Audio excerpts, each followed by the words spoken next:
Cuman yang sering berbeda adalah kadang kencang, kadang lembut. Nah, saya menyikapi ini Dinda. Saya dokter Dinda ya, maaf. Kalau dukun di depan saya, misalnya seorang saya tahu bahwa ini di depan paranormal, ini di depan saya yang sementara berobat, maka alirannya sangat kencang, Dinda. Kencang sekali. Aliran itu apakah dia menyikapi orang yang di depan saya ini. Begitu pula kalau saya bertemu dengan orang-orang yang baik, maka apa yang keluar ini tenang dia, keluarnya halus sekali sampai tidak hampir tidak terasa. Kalau saya bergaul dengan orang yang baik, artinya dalam kacamata lahiriah dan perasaan kita kan bisa menilai dengan izin Allah ya, sesuai dengan perjalanan pribadi ya, bahwa orang di depan saya ini kita pasti setiap orang punya firasat lah, punya naluri, punya insting dalam memahami itu. Nah, berkaitan dengan hal itu, inilah yang ada sekarang Dinda ini. Sehingga apa? Saya cuman pada saat bertemu orang, tiba-tiba ibu bilang begini, orang yang datang itu tadi kurang baik Bapak.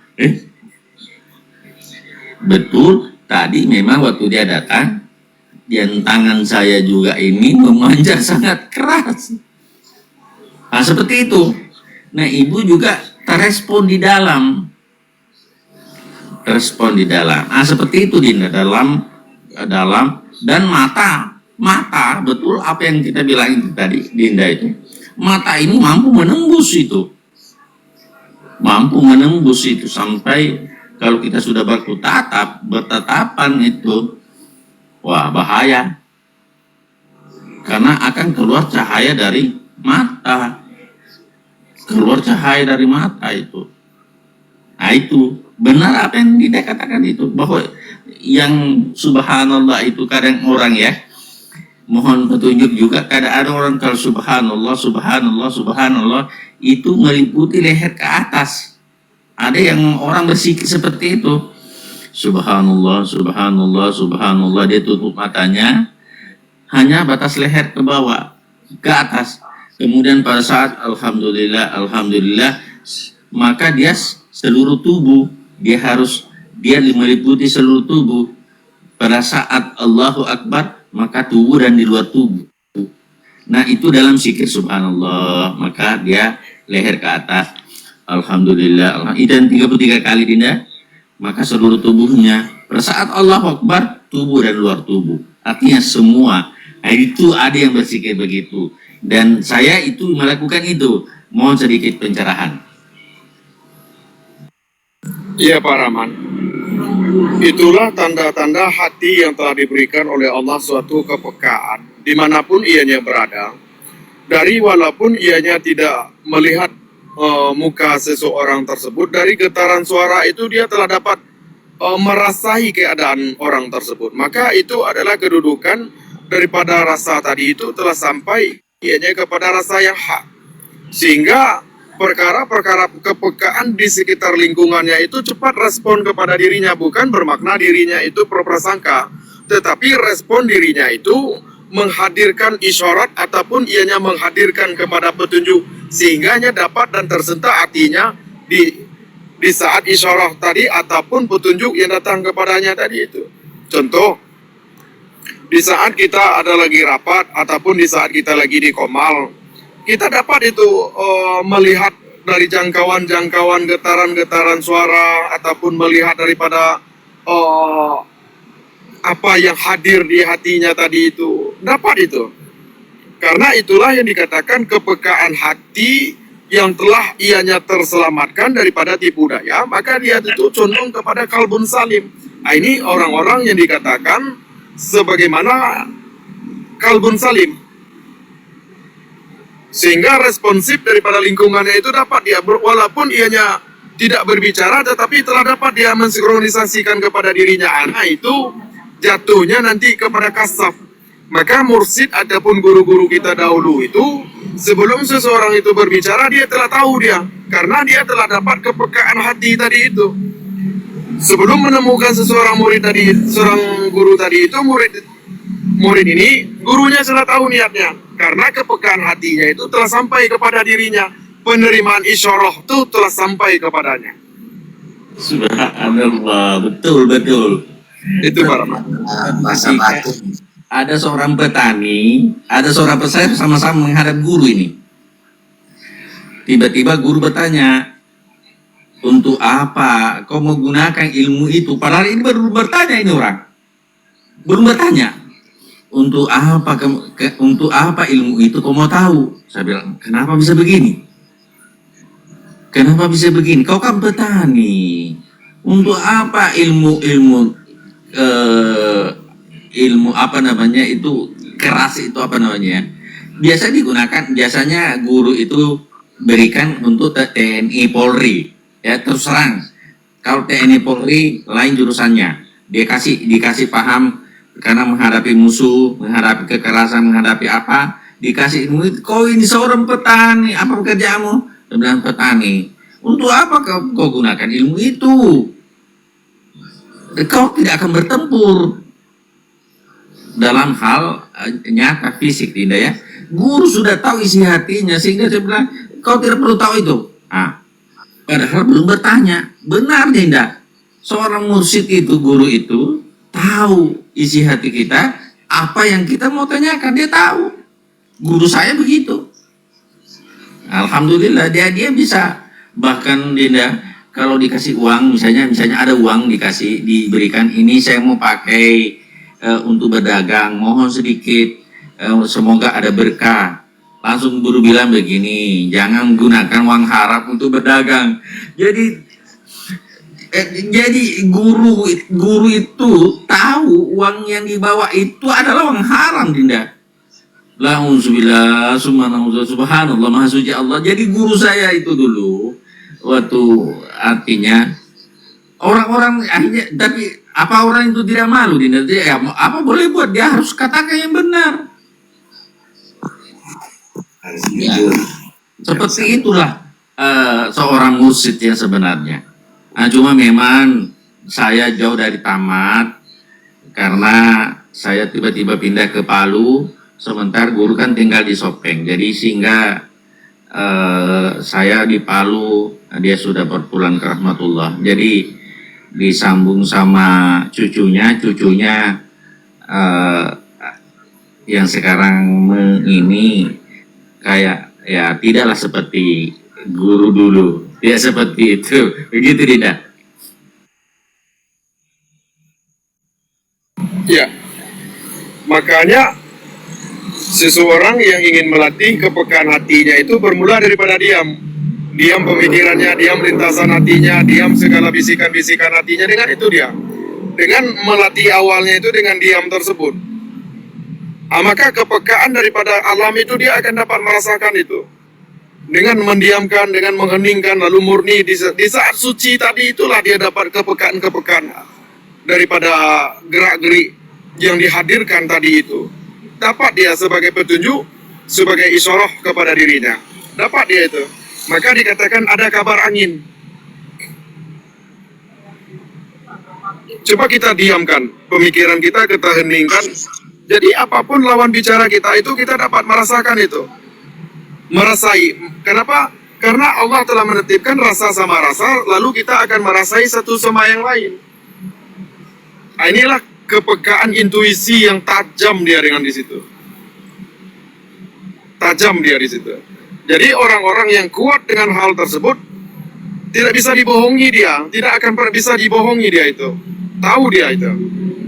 Bagaimanapun suara kita bersuara lemah lembut, ada nada-nada kita rubah, tahu dia. Ini adalah sesuatu kepekaan yang telah tertanam dengan latihannya tadi itu, dan ada juga berbentuk yang Allah tanamkan dengan kesungguh-sungguhannya tadi itu. Itulah dikatakan kepekaan hati yang tajam itu. Selama hati kita itu masih berbisik, selama pemikiran kita masih bermain, maka kepekaan itu tidak akan hadir. Tidak akan hadir. Kita diamkan sehening-heningnya itu. Sehening-heningnya, semurni-murninya, bertemu dengan suci, dengan kesucian itulah dapat membaca kitab suci.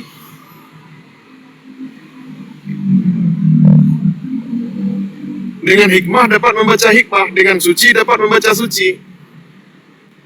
Jadi apabila kita duduk dengan kesucian tadi, maka akan tampak kita membaca tadi itu. Membaca itulah yang dikatakan iqra, karena kita telah dapat diberikan kemampuan untuk membaca diri kita, sehingga dengan hal tersebut membias kepada yang lain, lalu Allah memberikan kemampuan juga kepada membaca alam ini. Maka petunjuk ini juga banyak di alam dan petunjuk juga banyak kepada diri. Kenapa kita tidak berpikir?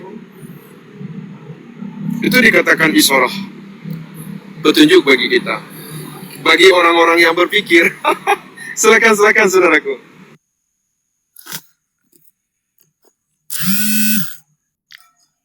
Ya, itu udah tingkat apa ya?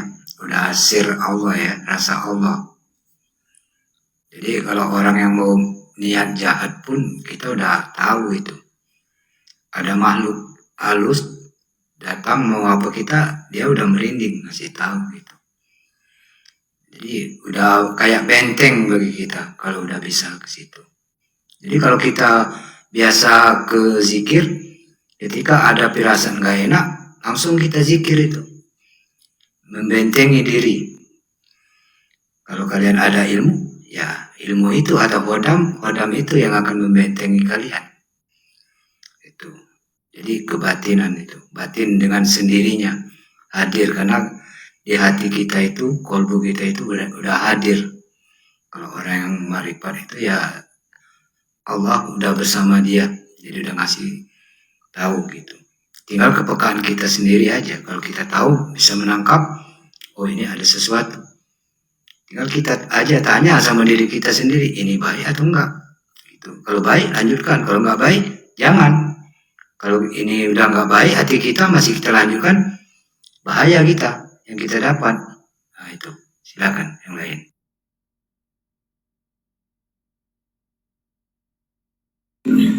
Ya, silakan saudaraku yang lain. Bunda Dewi, Pak Bapak Rahmat mau bicara, silakan. Ya, kepekaan itu memang adalah satu perjalanan, Dinda. Perjalanan ini yang menjadi guru kita dalam bersikap. Jadi, nah disinilah muncul namanya bijaksana. Jadi kebijakan, bijak, manusia bijak karena mampu memahami itu tadi. Dengan bagaimana cara saya bersikap. Jangan frontal. Langsung kita tahu di depan kita adalah begini, langsung mau baku sikat, tidak. Bentengi saja diri. Cocok. Saya sepakat dengan Bang Sadar, bentengi saja diri supaya jangan sampai masuk. Tetapi tidak berupaya untuk menyerang orang, jangan. Saya sih jangan serang. Artinya cukup menjaga diri. Nah, kecuali satu ketika, Dinda, mohon maaf sekali, Dinda, apakah saya salah? Seorang paranormal datang berobat sama saya, Dinda. Nah, kemudian dia kasih saya kartu nama. Ini nama saya. Dikeluarkan kartu nama saya. Jadi kalau ada pasiennya Pak Dokter yang tidak mampu dokter tangani, rujuk ke saya. Nah, itu saya masih bisa terima. Insya Allah Pak, saya akan rujuk ke Bapak kalau memang itu penyakit non medis misalnya. Nah, tiba-tiba begini, nanti malam Jumat ini, kalau ada waktunya Pak Dokter, saya kan malam Jumat ke praktek misalnya, datang ke rumah, nanti saya mandi. Waduh, bagaimana ini? Bapak mau mandi saya dengan apa Pak? saya akan masukkan tenaga dalam. Dia bilang begitu, Bro. Adinda, saya akan masukkan tenaga dalam. Coba waktu itu muncullah dari dalam nih, dari respon, muncul respon.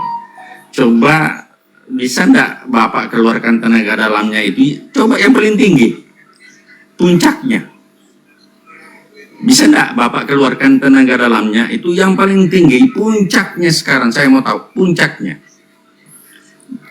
Nah, begitu dikeluarkan, begitu dia keluarkan Dinda, tak lempar ke tembok, tak hantam ke tembok, jadi sampai tidak bisa berdiri. Tidak bisa berdiri. Kak, bagaimana caranya kau mau mandi saya?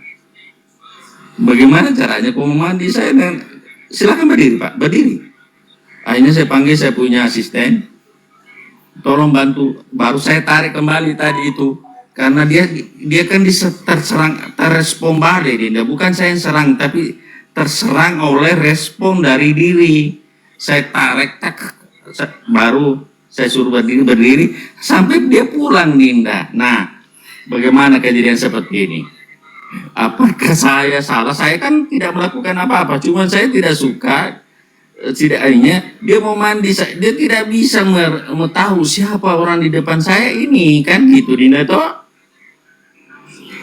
Nah, apakah saya ini salah dalam seperti itu, menyuruh dia untuk mengeluarkan ilmunya yang paling tinggi, yang masih pamungkasnya lah gitu. Nah, akhirnya apa yang terjadi? Tidak bisa berdiri, akhirnya tidak berobat, dia pulang. Tidak berobat, langsung pulang. Ya sudahlah, ini pelajaran barangkali juga buat saya, karena kok mau menyuruh saya pergi di mandi malam Jumat di rumahmu, sehebat apa kamu ini ceritanya. Akhirnya saya bilang, tenaga dalam seperti apa, Pak? Coba keluarkan. Yang paling tinggi, Pak. Yang paling tinggi, jangan memang pamungkasnya. Nah, syukurlah saya tidak merespon dengan kekuatan saya. Artinya hanya respon dari diri, dari tubuh. Kalau responnya dengan dibantu dengan kekuatan penuh, saya takutnya tidak pulang. Nah itu, Dinda. Seperti itu perjalanan saya. Jadi apa ya? Memang harus kita pahami dengan siapa kita berbicara, Dinda, supaya gitu, seperti itu, Dinda. Pengalaman pribadi saya sebagai seorang dokter. Itu sifat keilmuan itu. Silakan Bu ya.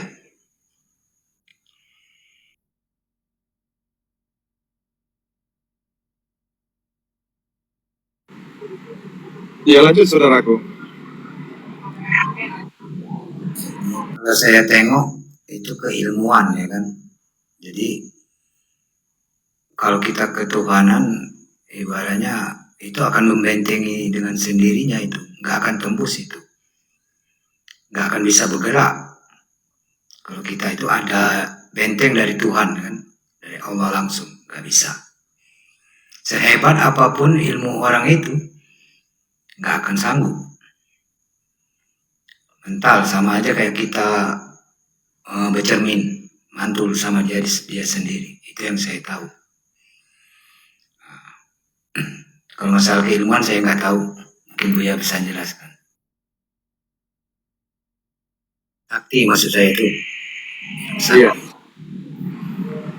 Jadi itu bukanlah sesuatu permasalahan, Pak Rahman. Itu adalah sesuatu menunjukkan apabila seseorang itu paranormal itu sudah ada keseganan kepada kita, berarti itu adalah sesuatu hal, ada power di hati itu. Ada power yang Allah tanamkan itu. Jadi tanda-tanda seseorang apabila sudah banyak orang menyeganinya, bermakna di situ sudah ada power bagi dia. Sudah ada power itu. Maka terkadang kan ada anak kecil, anak ini kenapa sih banyak orang tua segan sama dia? Berarti ada power di hatinya itu. Dan begitu juga seseorang tadi yang telah dianugerahi oleh Allah, hidup powernya tadi, maka banyak yang segan sama dia. Bahkan orang para paranormal pun banyak segan sama dia, tanpa dia sadari, segan sendiri paranormal itu. Itu Pak Rahman. Itu nggak bisa dibuat-buat itu.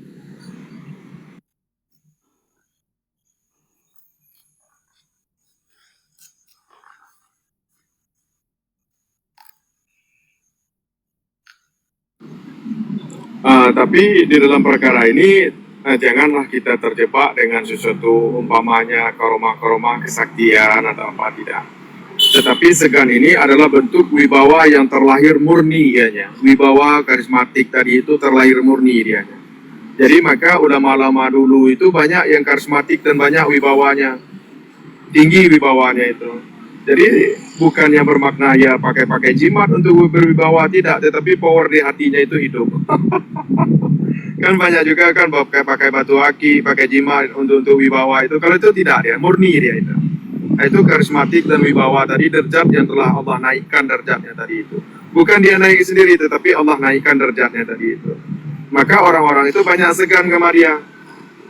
Ulama-ulama pun besar pun kalau berhadapan sama dia otomatis akan segan. Nah, itu ciri-ciri orang yang berkarismatik ataupun wibawa yang Allah berikan kepadanya. Tidak bisa dibuat-buat itu.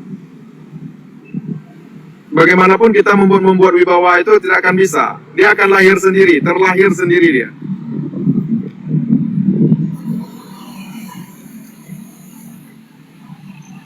Silakan saudaraku yang lain. Makanya kita di sini juga harus hati-hati. Diberikan sesuatu, amalan atau zikir atau ayat Al-Quran, jangan salah niat. Nanti niatnya ke ilmu, bukan ke Tuhan. Nah, nanti kalau ke ilmu kan kadang-kadang jin itu yang datang. Kita sangka ibadahnya itu ke Tuhan kan. Jadi kita harus tahu itu, makanya harus berguru itu. Jadi tahu guru ini memberikan satu amalan ini untuk apa, atau ada target-target kan 1000 atau apa, harus begini. Biasanya bujang gadis ini yang kayak gitu kan, untuk ilmu apa, penglaris lah, pengasih, kebal atau segala macam, biar sakti gitu. Jadi hati-hati kalau kita ke ilmu ke Tuhan, nggak ada batas kalau kita dikasih zikir itu. Jadi jangan salah niat, itu aja.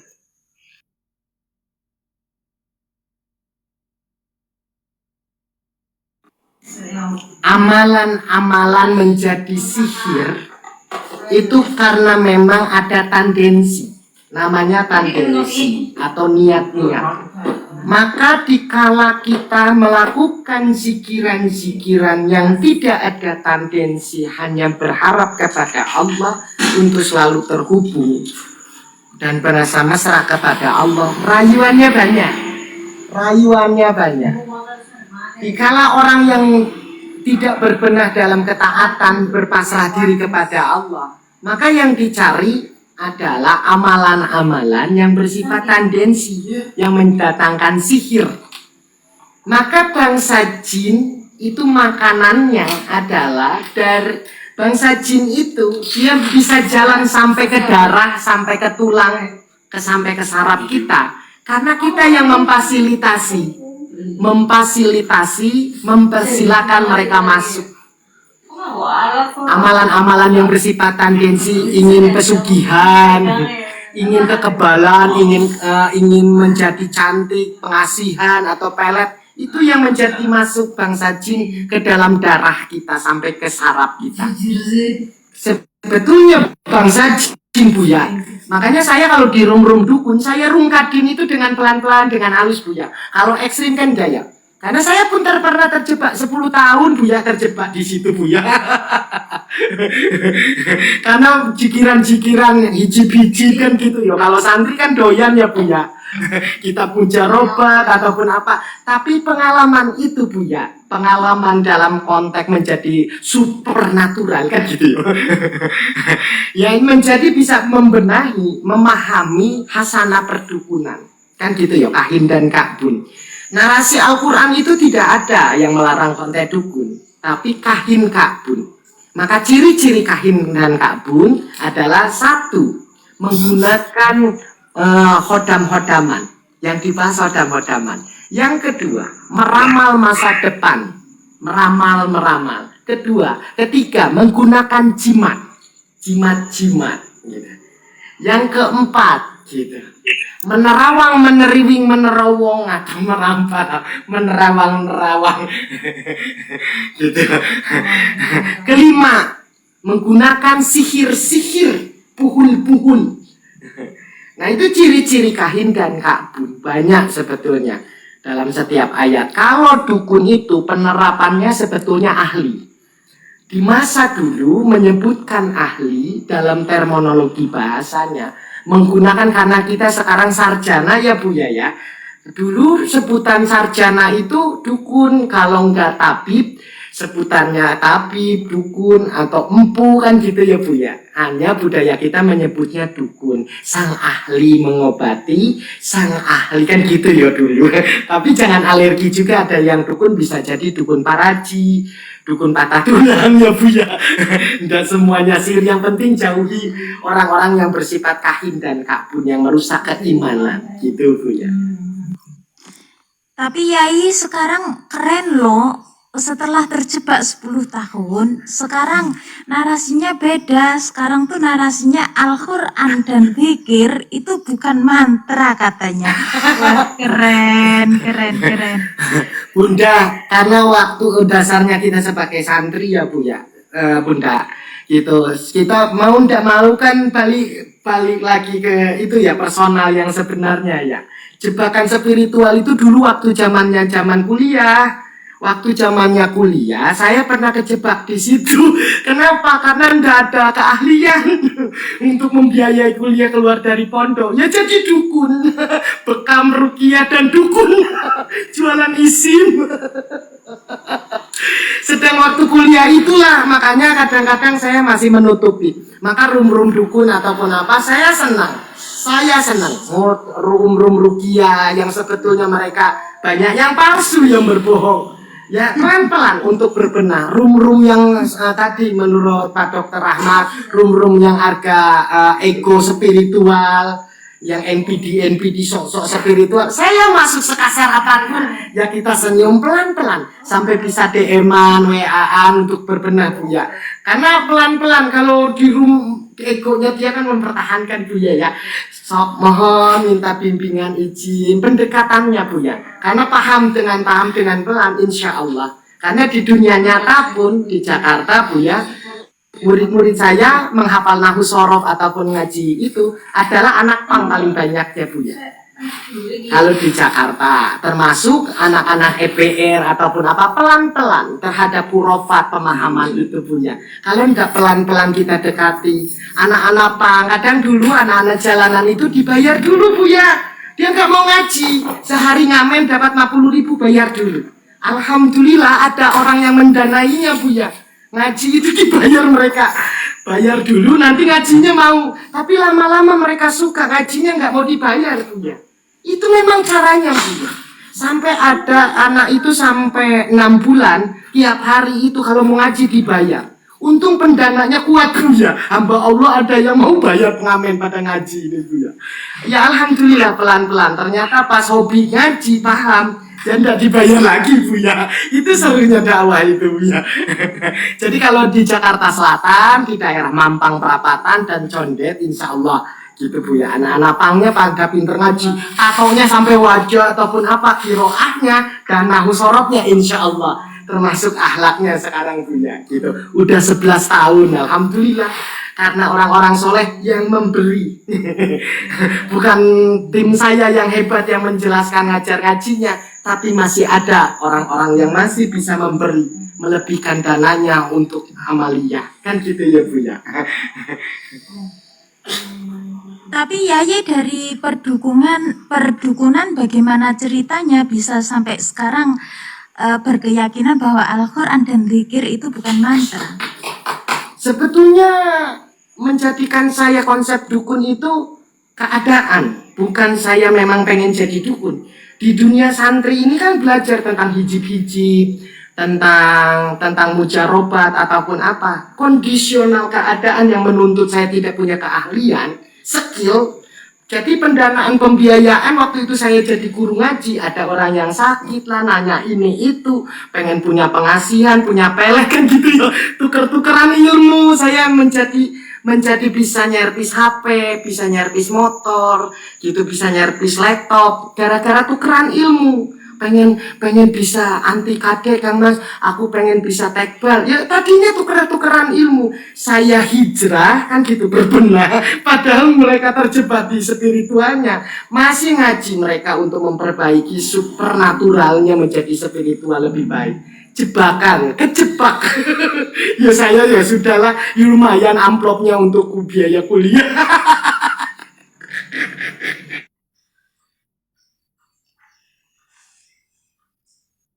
Keren.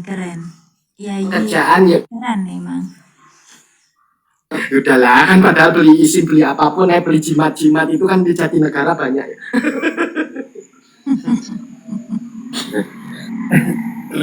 Memang sekarang ini lagi ramai juga ahli ruqyah. Ahli ruqyah itu ada banyak. Terus terang banyak yang membaca misalnya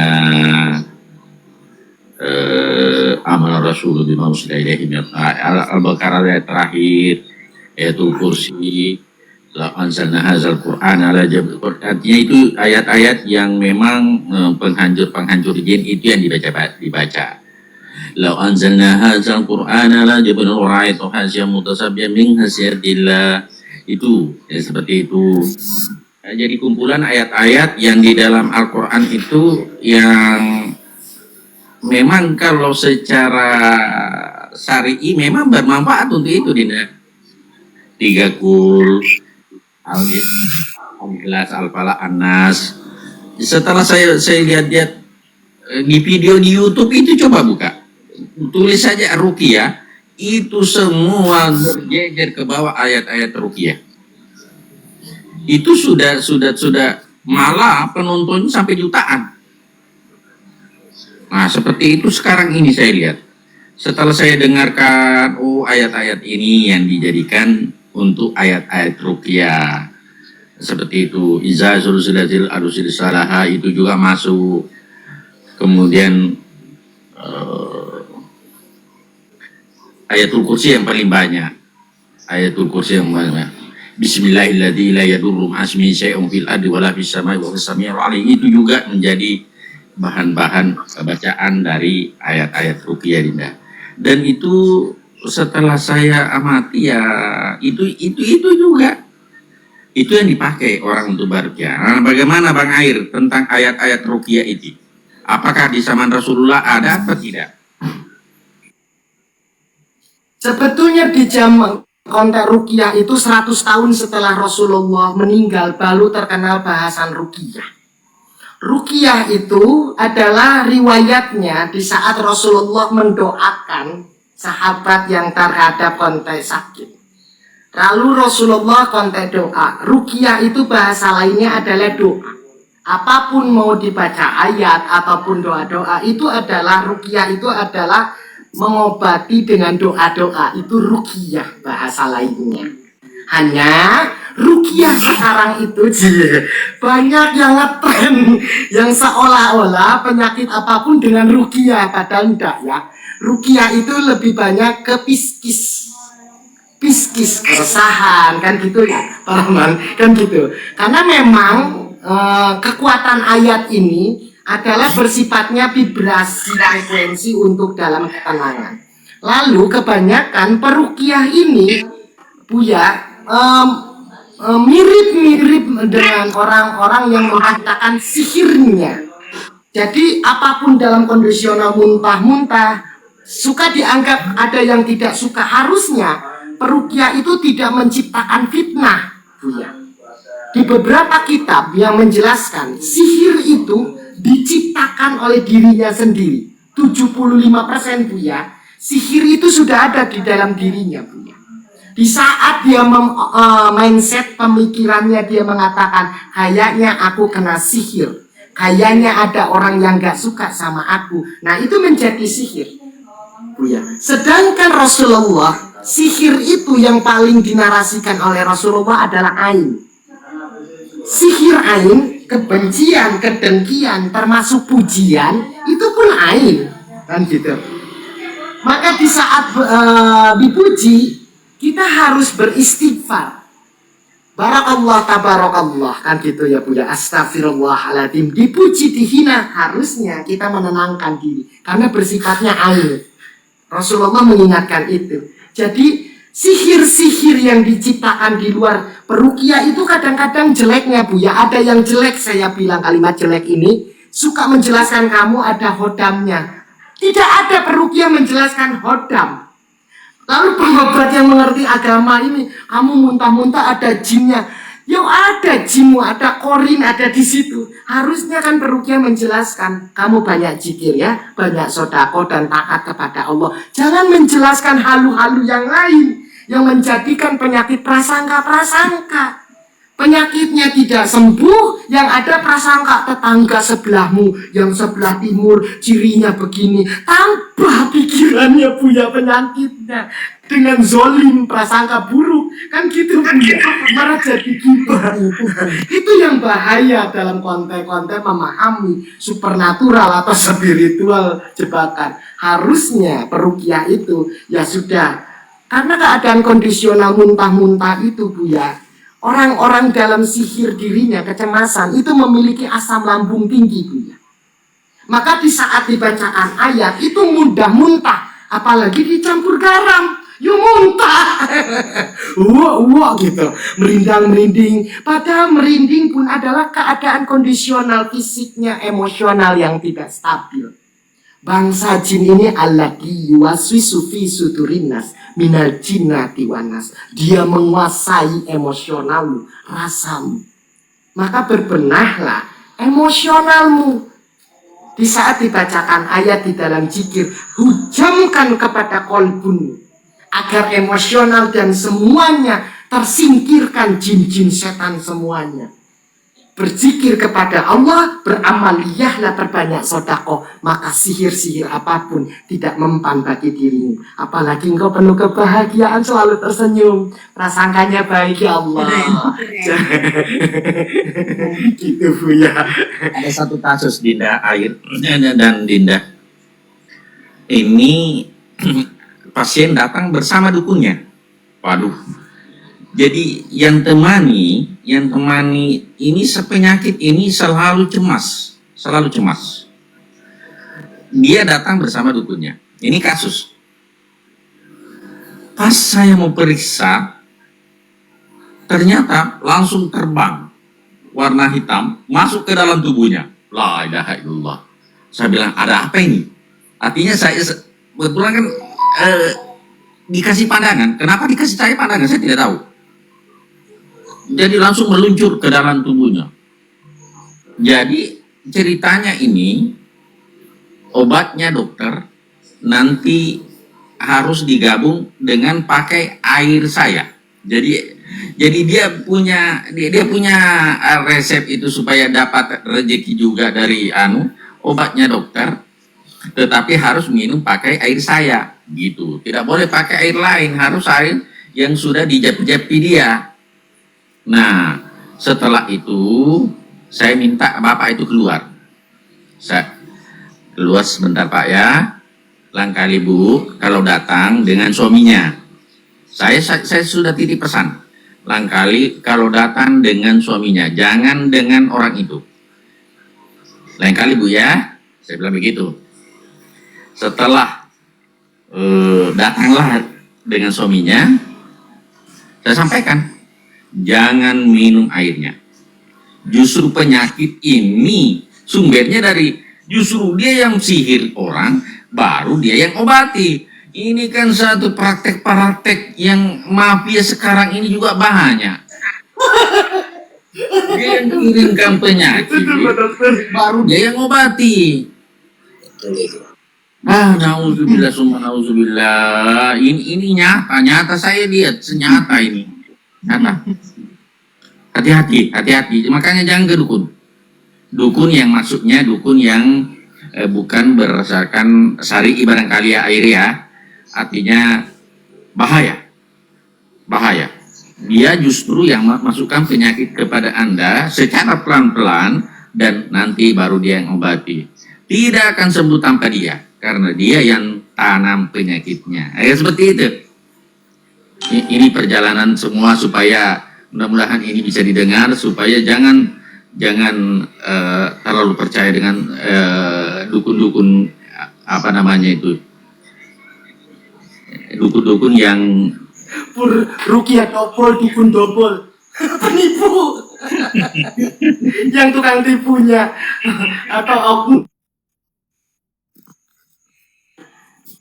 Selama di TikTok, Buya, selama di TikTok, saya pernah ada pelaporan itu sampai 15 perukiah dan dukun-dukun, tapi yang kena diperkarakan itu 3 orang yang dipenjarakan, Buya. Karena modusnya adalah paham mulus dan fulus, Buya. Sampai TKW selama di TikTok itu, saya diamkan nonton ataupun apa, saya nerima pelaporan sampai untuk diperkara itu 3 orang. 3 orang, Buya. Pelaporan 15 orang itu yang dobolnya banyaknya adalah malah perukiah palsu, Buya.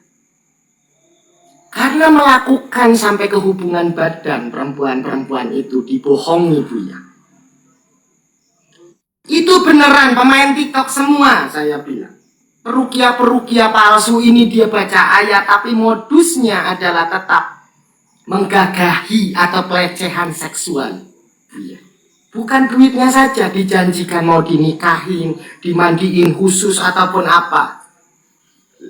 Dengan gimmick-gimmick pakai share, pakai imamah, pakai sorban, di belakangnya ada Roro Mendut, ada wali ataupun apa. Lo Buya nggak ada gambar wali, nggak ada pakai kopiah imamah, nggak ada, karena nggak perlu diakui. Banyak, Buya. Saya bilang sampai diperkarakan, saya bilang. Saya jadikan saya gelar itu semuanya dari 15 itu hampir paling banyak rukiah, dukunnya cuma sedikit, oknumnya, Buya. Bukan urusan duit, sampai ke pelecehan seksualnya. TKW itu banyak, Buya. Ini kamu kena ada yang dibenci ataupun apa, DM, WA, jadi, Buya. Kumpulannya setiap Jumat ngaji, yasinan, tapi ngelecehin banyak perempuan itu semuanya. Ada yang melaporkan, ada yang tidak, banyaknya karena dia malu, karena keaib ataupun apa. Itulah banyaknya, Buya. Makanya masuk saja ke room itu, saya diam saja, paling enak, Buya. Karena saya paham mau rukiah apapun, saya paham jadi dukun apapun. Seru, Buya. Pelan-pelan kan untuk dikasih pemahaman. Itu serunya, Buya, di TikTok ataupun apa. Betul itu, saudaraku Air. Betul itu. Jadi ada juga sedikit pengalaman perihal ini, juga dapat laporan sebagaimana yang saudaraku Air ceritakan itu, saya betulkan itu. Betul itu. Terkadang dia berkedok agama juga ada. Siap itu memanfaatkan fisik, juga memanfaatkan keuangan daripada ibu-ibu ini. Itu yang, maka di dalam room ini selalu saya menegaskan perkara-perkara tersebut. Sangat banyak terjadi itu, saudaraku Air, sangat banyak.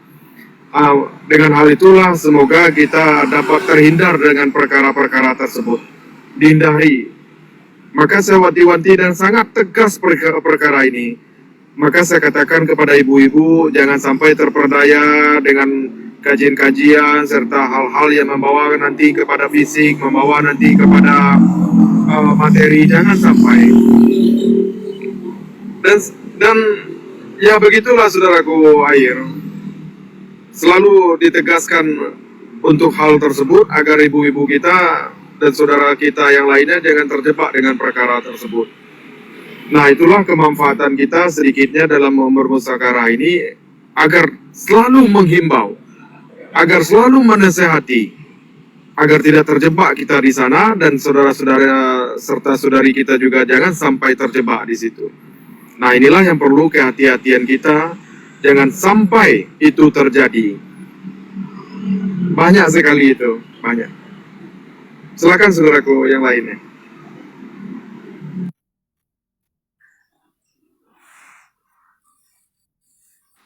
Ini sudah jam 12 ini Dinda. Sudah jam 12 malam sini. Ya, kita kembali tadi ke tema awal. Semoga insya Allah dengan kejernihan hati akan terpancar ke wajah-wajah kita. Tapi jangan sampai diupayakan sampai di antara kedua keningnya itu jadi hitam. Ada bagaimana pendapatnya air ini, saya mau pendapatnya air ini. Ada orang kan sering hitam di jidat Dinda, sehingga merasa bahwa ini ahli sujud. Sehingga pada saat dikatakan wah ahli sujud saudara, waduh tambah naik dia punya apa namanya itu, merasa ahli sujud. Sesungguhnya ahli sujud itu cahaya saudaraku, nur yang ada dalam wajah ini yang saya pahami Dinda ya. Bukan jidatnya hitam. Menurut pemahaman saya aja, air siapa tahu saya salah, mohon sedikit air terangkan itu. Ada tanda. Dokter, DM saja saya nanti nomor WA, nanti pengalamannya kita berbagi. Karena gini Pak Dokter, saya berbagi gini Pak Dokter. Analisa kedokteran itu harus sampai detil. Karena kalau tidak dianalisa sampai detil Pak Dokter, selalu prasangkanya sudah dicek kedokteran tidak ada apa-apa kok saya begini. Nah itu langsung Pak Dokter, banyaknya prasangka. Siap Dindaku. Ya. Silakan Dinda. Izin Buya. Mulai